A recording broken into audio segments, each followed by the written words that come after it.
আজকে প্রায় 8 দিন হয়ে গেল, আমরা 4 দিন আগে যতটুকু শুনলাম খালেদা জিয়া আর দুনিয়ায় নাই। এখন পর্যন্ত কেউ আর কোনো খোঁজ নেয় না, আর কোনো টেলিভিশনেও খবর পাওয়া যায় না। এখন বেঁচে আছেন না মরে গেছেন এইটুকুই আমরা বলবো। আমরা এই দেশের জনগণ হিসাবে, যদি বেগম জিয়া মারা যায়, মারা যাওয়ার লাশ নিয়ে ষড়যন্ত্র এবং রাজনীতি করবেন না। মৃত্যু ব্যক্তিকে কষ্ট দেওয়া জায়েজ নাই। একটু জোরে বলুন ঠিক কিনা? বাংলাদেশের একটা খবরের পত্রিকায় আজকে ভাইরাল খবর, তিনি বলেছেন বেগম জিয়ার লাশ কাঁধে লাগিয়া প্রধানমন্ত্রী হওয়ার স্বপ্ন দেখতেছেন তারেক রহমান। এটা খবরের পত্রিকায় আসছে। রাজনীতি আছে মাঠের মধ্যে, রাজনীতিতে হবে, মাঠে ময়দানে হবে, মৃত্যু ব্যক্তির সাথে কোনো রাজনীতি হবে না। কথা কন ঠিক কিনা? আমাদের ইমানি দায়িত্ব হচ্ছে, আমাদের সাবেক প্রধানমন্ত্রী যদি দুনিয়ার থেকে চলে যান, আল্লাহ তাকে জান্নাত নসিব করেন, আর যদি বেঁচে থাকেন তাহলে আপনি হায়াতে তৈয়বা দান করেন। একটু চিৎকার দিয়ে জোরে বলা যায় না আল্লাহু আকবার। ভাইজান আমার, বন্ধুগণ আমার, বাংলাদেশের তিনবারের সাবেক প্রধানমন্ত্রী, দেশনেত্রী, বাংলাদেশের যিনি আপসহীন সাবেক প্রধানমন্ত্রী ছিলেন, বাংলাদেশের যিনি শহীদ রাষ্ট্রপতির স্ত্রী ছিলেন। শহীদ রাষ্ট্রপতিকে ভালোর নাম ভালো বলা লাগবে। শহীদ রাষ্ট্রপতি এমন একজন ব্যক্তি ছিলেন যিনি বাংলার জমিনে বিসমিল্লাহর সংবিধান প্রথম চালু করেছেন। কথা বলেন ঠিক কিনা? শহীদ রাষ্ট্রপতিকে শোনার পর আল্লাহু আকবার বলবেন। শহীদ রাষ্ট্রপতি সেই ব্যক্তি আমাদের বগুড়ার জেলার, আবার বগুড়া জেলার ছেলে, দিনাজপুর জেলার জামাই, পাশাপাশি শহর না, মারাবাকা শ্বশুর আর জামাইয়ের এলাকা। আমাদের দিনাজপুরটা হলো শ্বশুর এলাকা, খালেদা জিয়ার বাসা। আর জিয়ার বাসা হচ্ছেন বগুড়া জেলার গাবতলী। বগুড়া জেলার দিনাজপুর জেলার একেবারে যেই জায়গায় খালেদা জিয়ার বাসা, তার পাশের বাসাটাই হলো আমার। দিলটা নরম করে দেন, 1 মিনিটে কথা বলে দেই। শহীদ জিয়াউর রহমান কাকে বলে?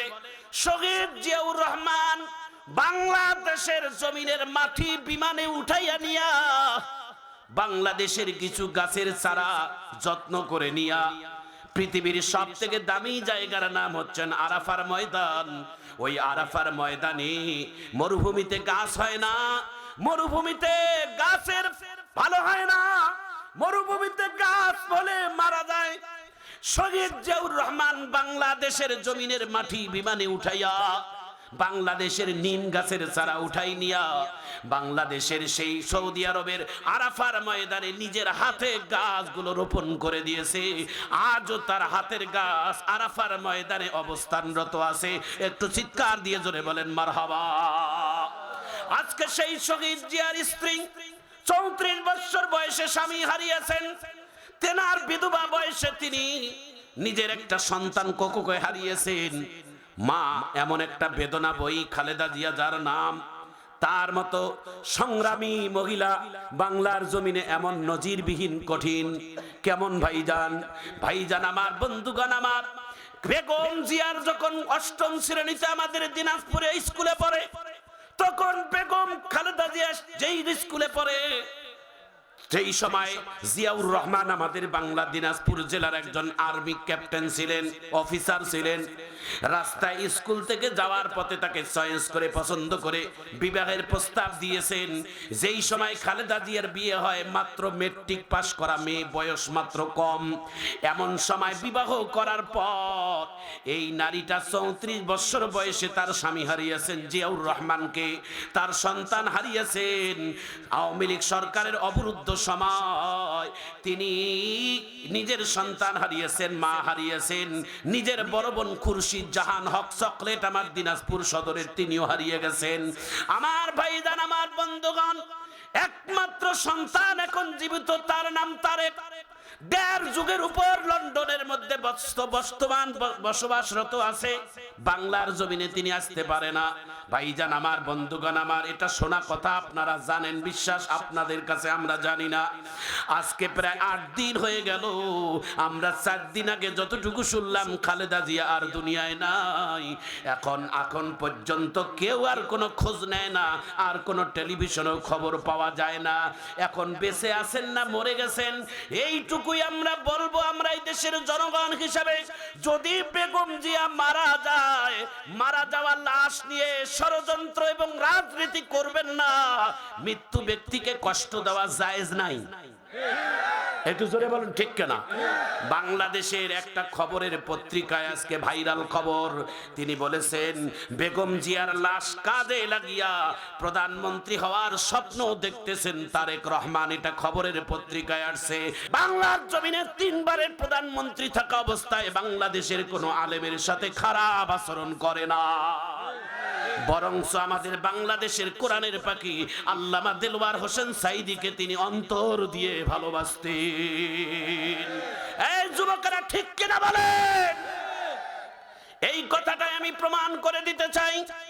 ভাইজান আমার, বন্ধুগণ আমার, রাজনীতি আছে মাঠের মধ্যে, রাজনীতিতে হবে, মাঠে ময়দানে হবে। মৃত্যু ব্যক্তির সাথে কোনো রাজনীতি হবে না। কথা কন ঠিক কিনা? আমাদের ইমানি দায়িত্ব হচ্ছে, আমাদের সাবেক প্রধানমন্ত্রী যদি দুনিয়ার থেকে চলে যান, আল্লাহ তাকে জান্নাত নসিব করেন, আর যদি বেঁচে থাকেন তাহলে আপনি হায়াতে তৈয়বা দান করেন। একটু চিৎকার দিয়ে জোরে বলা যায় না আল্লাহু আকবার? আরো জোরে বলা যায় না আল্লাহু আকবার? ভাইজান আমার, বন্ধুগণ আমার, মৃত্যু ব্যক্তির আল্লাহ রাসূল বলেন 3 কাজ তোমরা কখনো দেরি করবে না। নাম্বার 1, মানুষ মারা গেলে তাড়াতাড়ি মাটি দাও। আল্লাহু আকবার বলেন। এটা প্রত্যেকটা সাহাবায়ে কেরামের ক্ষেত্রে ছিল, নবীদের ক্ষেত্রে ছিল। মানুষ মারা গেলে দেরি করা যাবে না, তাড়াতাড়ি দাফন করো, কারণ দাফন করার আল্লাহর হুকুম। তাড়াতাড়ি দাফন কার্য সম্পন্ন করো, এটা সন্তানদের কাজ। ভাইজান আমার, বন্ধুগণ আমার, ছেলে মেয়ে বড় হয়ে গেছে, বিবাহ দেওয়ার জন্য টাল বাহানা করিও না। ও অভিভাবক, যদি মনে করেন যে ছেলে চাকরি হয় নাই, এখনো বিদেশ থেকে এখনো তিনি একটা হায়ার কোয়ালিফিকেশন আনে নাই, এই মনে করে যদি বিবাহ না দেন, যুবক ছেলে মেয়েটা যদি কোনো জিনার কাজে যদি লিপ্ত হয়ে গুনাহ করে, এই গুনার পাপের অংশটা বাবা আমাকে কাঁধে নিতে হবে। জোরে বলুন ঠিক কিনা?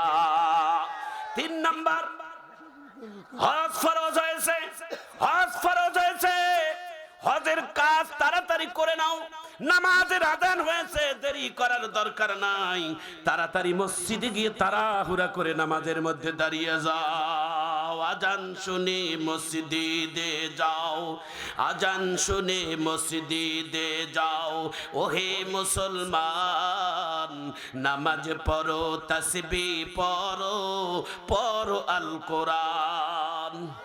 নামাজ যদি হয় রে তোমার, নামাজ যদি হয় রে তোমার, সহি সুন্দর খাঁটি, জীবন তোমার হবে সুন্দর, হবে পরিপাটি। একটু চিৎকার দিয়ে জোরে বলা যায় না আল্লাহু আকবার? ভাইজান আমার, বন্ধুগণ আমার, আমাদের অন্তর থেকে যা বলি মুখে তাই অন্তরের কথা। জোরে বলুন ঠিক কিনা? আমরা এ দেশের জনগণ যেই দল করি না কেন, বাংলাদেশের জামাত ইসলামের আমির দোয়া করেছে হসপিটালে গিয়ে এবার কেয়ারে, ঠিক কিনা বলেন? বাংলাদেশে খেলাফতে ইসলামের আমির মামুনুল হক দোয়া করেছেন। বাংলাদেশ ইসলামী আন্দোলন বাংলাদেশের নেতা নায়েবে আমির, ডাইরেক্ট আমির যায় দোয়া করছেন। বাংলাদেশের এনসিপির নেতা দোয়া করেছেন। সব দলের নেতা কর্মীরা যায় বেগম জিয়ার জন্য দোয়া করেছেন। আমরাও বাংলাদেশের যত বক্তা আছি প্রত্যেকটা মাহফিলে বেগম জিয়ার জন্য আমরা দোয়া করেছি। কথা কোন ঠিক কিনা? এখনো দোয়া করতে আছি। কিছুদিন আগে শুনলাম যে তিনি নাকি লন্ডনে নিয়ে যাইয়া চিকিৎসা করাবেন মায়ের। বিমান আসবে কাতার থেকে, বিমানে নিয়ে যাবে, এটাই শুনলাম। বিমানে নিয়ে যাওয়ার কথা শুনলাম। চলে আসলেন তার পুত্রবধূ লন্ডন থেকে উড়াল দিয়ে ঢাকা আন্তর্জাতিক বিমানবন্দরে এসে তখন তিনি নিজের শাশুড়ির এবার কেয়ারে হসপিটালে ঢুকলেন। সাংবাদিকেরা হায় হায়, এদেশের সাংবাদিকেরা গাড়ির পিছনে দৌড়াইতে গিয়ে কয়েকজন সাংবাদিক আহত হয়ে গেলেন। কথা কন ঠিক কেন? গাড়ির পিছনে পিছনে দৌড়াচ্ছেন, জুবাইদা রহমানের গাড়ির পিছনে পিছনে। বাঙালি তো জানেন না, মাছে ভাতে বাঙালি, যেই দিকে যায় সেই দিকে তারাও চিল্লায়। কথা কন ঠিক কেন? যা হোক, তো সেই কথাটাই আমি বলতেছিলাম, আজকে বাংলাদেশে কোনো আর সরগম নাই, কোনো আওয়াজ নাই, কোনো সাংবাদিক মিডিয়ার কোনো কথা নাই। বেগম জিয়া কেমন আছে? আমরা এইটুকুই বলতে চাই, বেগম জিয়া যদি সুস্থতা থাকে, ডাইরেক্ট একটা লাইভ দিয়ে বেগম জিয়ার সালাম অথবা সুস্থতার কথা সারা বাংলাদেশের মানুষের কাছে জানিয়ে দেন, আমরা একটা আলহামদুলিল্লাহ বলি। জোরে বলুন ঠিক কিনা? যদি বেঁচে থাকে, বেগম জিয়া যদি বেঁচে থাকে, তাহলে বেগম জিয়ার এবার কেয়ার হসপিটালে একটা সাংবাদিক নিয়ে যায়, তার সরাসরি একটা লাইভ অথবা তার একটা সালাম বিনিময়ে গোটা বাংলার জনগণের কাছে প্রচার করেন। আমরা বাংলাদেশের জনগণ তাকে ভালোবাসি, একটা আলহামদুলিল্লাহ বলবো। আর যদি আমাদের সাবেক প্রধানমন্ত্রী দুনিয়ার থেকে চলে যায়, তাহলে আমরা ইন্না লিল্লাহ পরে হাত তুলে আল্লাহর কাছে জান্নাতের কামনা করব। কথা বলেন ঠিক কিনা? তবু এই লাশ নিয়ে কোনোদিন টাল বাহানা করবেন না, এটা আপনাদের কাছে আমাদের অনুরোধ। কারণ মৃত্যু ব্যক্তিকে নিয়ে কোনোদিন টাল বাহানা রাজনীতি করা মানায় না। একটু জোরে বলুন ঠিক কিনা? আমার সাবজেক্ট এটা নয়, আমার সাবজেক্ট অন্যদিকে। আমি কথা বলছিলাম, এক মিনিট একটু জিকির করেন। আর যারা দাঁড়িয়ে আছেন রাস্তায়, জায়গা নাই, আপনারা একটু বসে যান, শোনা দয়া করে একটু জিকির করেন। লা ইলাহা লা ইলাহা লা ইলাহা লা ইলাহা। কি ভাই, এই জিকিরের সাথে কারো দুশ্মনী আছে নাকি? তাহলে জোরে জোরে বললে অসুবিধা কোথায়? জবানটা খুলে বলেন, ইল্লাল্লাহটা জোরে বলেন, লা ইলাহা। আরো আওয়াজ তোলে, লা ইলাহা। আল্লাহ তোমার নীলা খেলা কেউ বোঝে না। মাওলা তোমার নীলা খেলা কেউ বোঝে না। কাউকে রাখো 10 তলা, কাউকে রাখো 22 তলায়। আল্লাহ তোমার নীলা খেলা কেউ বোঝে না। জোরে লা ইলাহা, আরো জোরে।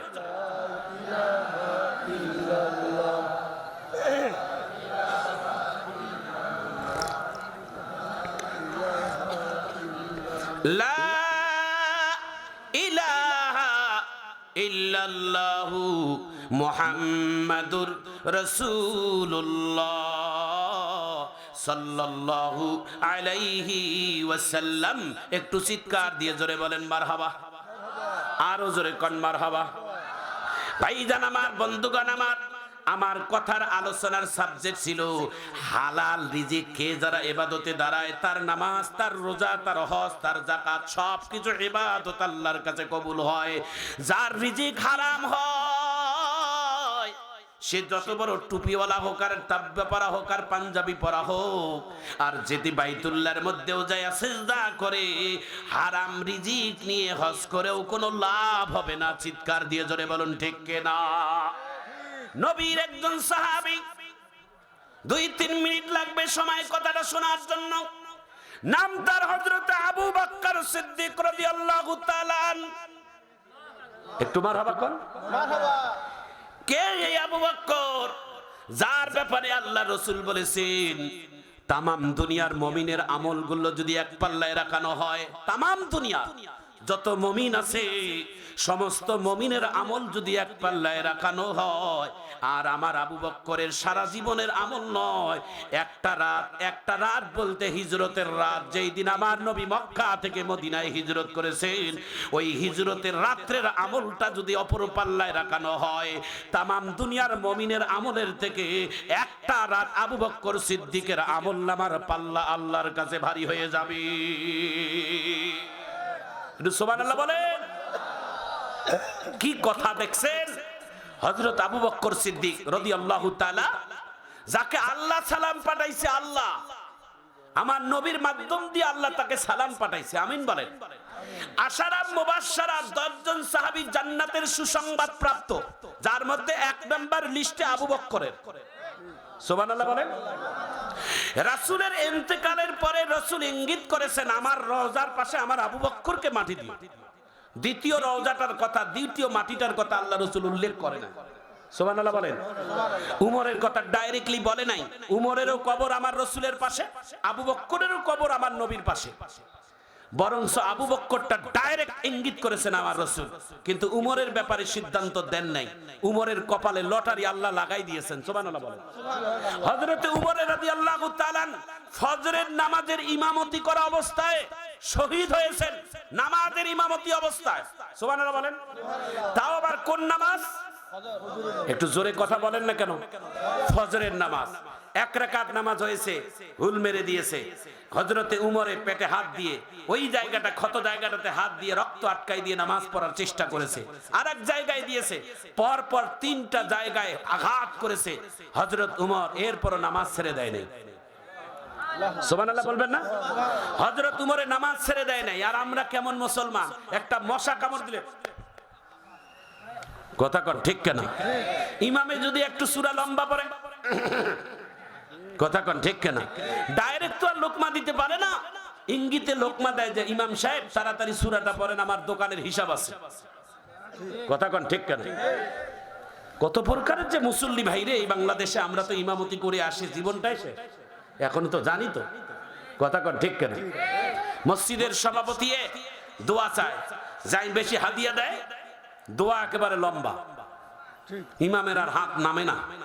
আর যেই দিন একটা গ্রামের সাধারণ কৃষক মানুষ টাকা দিতে পারে না, ওর দোয়া খালি কইতে দেরি, হাত দোয়া শেষ হইতে দেরি নেই। সুবহানাল্লাহ। কিন্তু আল্লাহ তাআলা কারো দোয়া লম্বা করলেই যে কবুল হবে এমনটা। আমি মাঝে মাঝে বলি ভাই, হাত তুলে দোয়া করলেই যে আল্লাহর কাছে কবুল এমনটা না। হাত তুলে দোয়া এটা হচ্ছে একটা শোভা। ঘরের মাল মাত্রা, খাট পালং, এটা যেমন শোভা, হাত তুলে দোয়া করাটাও শোভা। সব থেকে মনের দোয়াটাই হলেন আসল দোয়া। জোরে বলুন ঠিক কেনা? এই যুবক, তোমাদেরকে বলছি বাবা, তোমরা আমার কলিজা, তোমাদেরকে বলছি। আমি একদিন এই ঢাকা থেকে, এখান থেকে দিনাজপুর থেকে ঢাকা যাচ্ছিলাম অনেক আগে। তো যাচ্ছিলাম একটা ভালো গাড়িতে, গোবিন্দগঞ্জে একটা 80 থেকে 82 বছরের বয়স্ক মানুষ গাড়িতে উঠলো, কিন্তু ওর সিট নাই, ও দাঁড়াই আছে। জানেন তো আপনাদের ঢাকার কোচগুলো কেমন বেয়ারার মতো চালায়, যখন ব্রেক করে এদিক ওদিক ঘুরায়, খালি মুরব্বিটা এই পাশে পড়ে ওই পাশে পড়ে। গাড়িতে প্রায় 40-42 জন প্যাসেঞ্জার আছি, কারো মানবিক হিতাহিত জ্ঞান নাই যে এত বড় বয়স্ক একজন মানুষকে কেউ সিট দেয়, আমারও নাই। হুট করে আমার খেয়াল পড়লো এই মুরব্বিটা একটু দেই আমার সিটটাতে বসার। আমি লোকটাকে বসার জন্য একটু অনুরোধ করলাম, লোকটা এসে বসলো। আমি যে ড্রাইভারের সামনে যাই একটু বসলাম, বসে দেখতেছি উনি দোয়া করতেছে। আল্লাহু আকবার। উনি দোয়া করতেছে, অনেকক্ষণ যাবত দোয়া করতেছে। আমি মাঝখানে দেখি তিনি হাত তুলে দোয়া করতেছে। আল্লাহ, আমি মনে মনে চিন্তা করতেছি ও দোয়া না করলেও আমি দোয়া পাবো, কারণ এই বুড়াটা যতক্ষণ যে কষ্ট করলো, একটু সিটের মধ্যে বসাই দেওয়াটার নামে দোয়া।